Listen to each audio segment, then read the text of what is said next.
everything has been, it was ingested in and sent across to Edinburgh. And then, yeah, the whole stuff. I put the only thing I put the deal in it. Chris, what were you saying? You happy with that, or? It's not really moved. It's just there's just too much headroom. It looks as though he's sitting right down in his chair. Do you want to go back? Yeah, just move it. It's chair. Sit up. Come on, sit up. I'm tall. Just Give the man a cushion. Huh? lean in imposingly. Right, that'll be us. We need to go with that. Okay. Okay, we'll go with that. Stuart, recent kind of history of this fixture, certainly since you've been playing internationally, the last 4 years have been, a real kind of uptick for Scotland, as good as it's been for a while. What do you think changed? Why do you think the last 4 years Scotland have got much more of a foothold in this rivalry?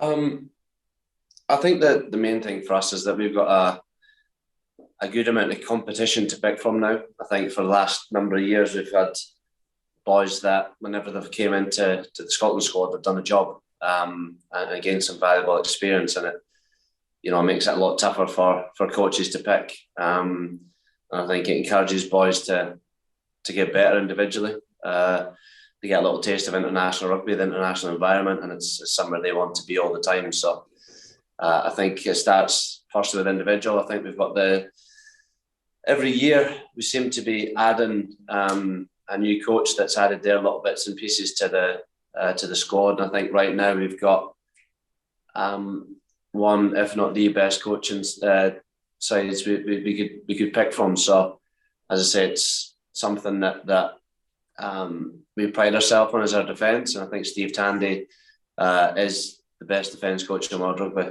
And you could see that what he's done with us over the last couple of years and what he's done with the Lions in the summer.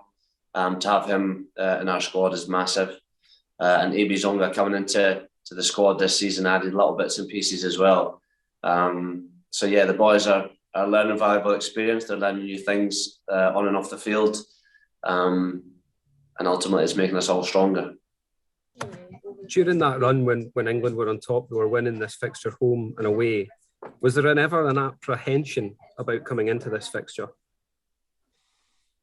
I'd be lying if I said I wasn't, a bit sometimes worried about playing England. Especially in the early years. I didn't think, for me being a rugby pig growing up, I think some of the names that used to play against for England, that was quite a scary task. But not now.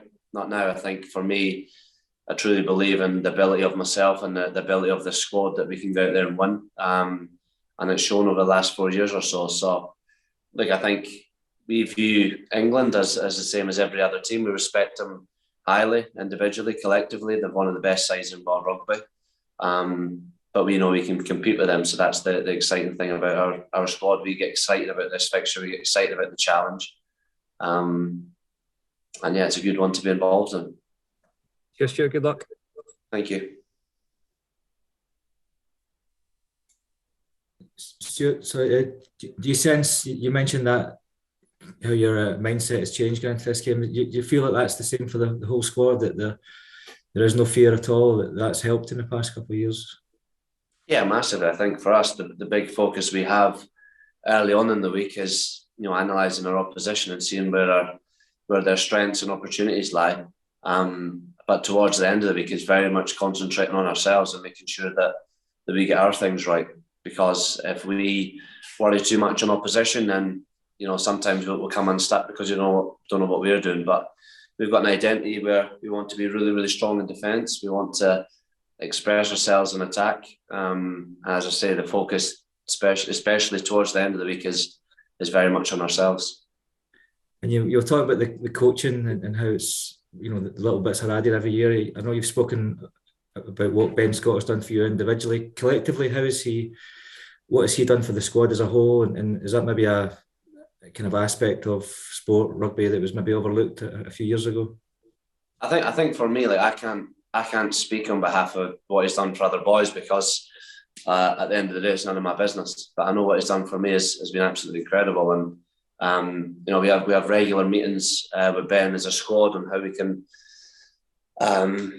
make sure we've got healthy relationships with everything, how we can bond as a team. But then it's very much down to the individual and how much they take it on. And as I say, for me, it's worked wonders from everything from getting my weekly schedule right to my planning for the week to how I'm feeling going into a game. So as I say, I can't comment on other people, but for myself, he's been absolutely tremendous.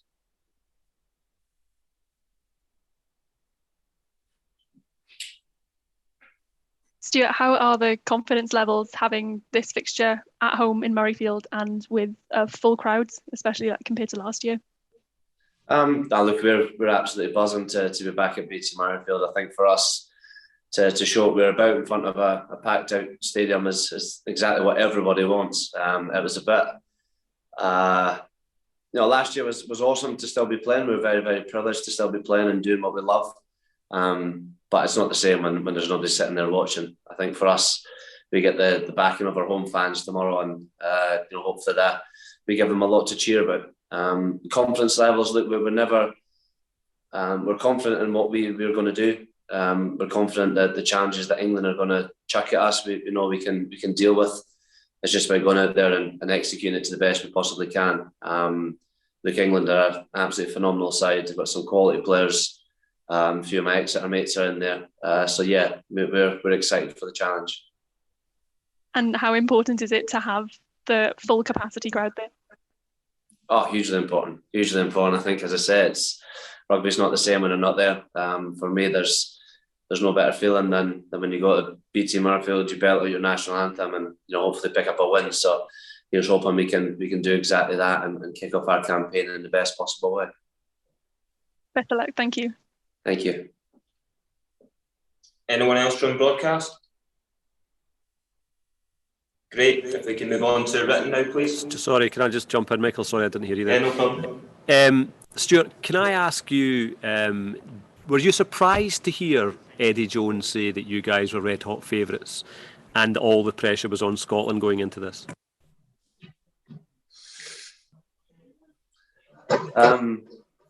For me, we just concentrate on getting our things right. It's irrelevant what's written, what's said. Look, we've got respect and admiration for everything that Eddie's done in his rugby career. As a coach, he's been absolutely tremendous. Worked with some of the best sides in world rugby, and you know that he's always going to chuck a comment out here and there. So I'm not biting. I'm not getting involved in that. Also, we were talking to Andy Nichol earlier on, and he was saying that he thinks this is the best Scotland squad ever. I wonder if you're thinking that this is a squad that is now well capable of dealing with the external expectation. It's definitely the best squad I've ever been involved in, put it that way. I think for me, the excitement, the buzz, the cohesion that this group has got is the best it's ever been, and that's down to everything we do as a squad. We want boys to be the best version of themselves every single day. We want boys to come in here and be themselves, to enjoy their opportunities that they get. And that we spend, very, very little time actually on the training field together. You say every single day, but it's only for an hour and a half every single day, and the rest of the time we're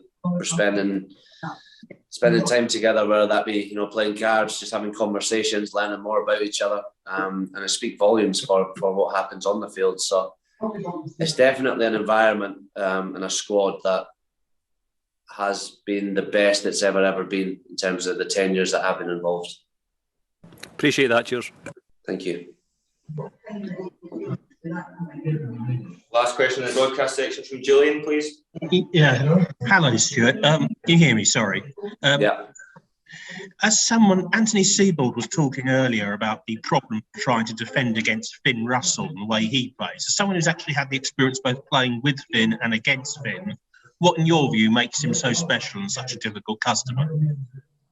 Finn Russell is up there with the best 10s in the world because he understands the game incredibly well. I think half the time he doesn't know what he's doing. So if he doesn't know what he's doing, then everybody else has not a bloody clue. But he is quality. He is absolute quality. He cares deeply about this squad. he cares deeply about getting the best out of himself, which, you know, when he's firing, he's got a forward pack going forward. Like he's one of the best ends in world rugby. To try and defend him,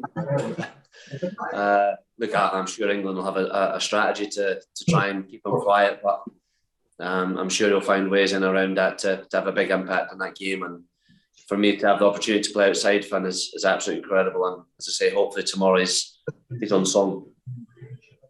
Thank you. Thank you. Thanks for the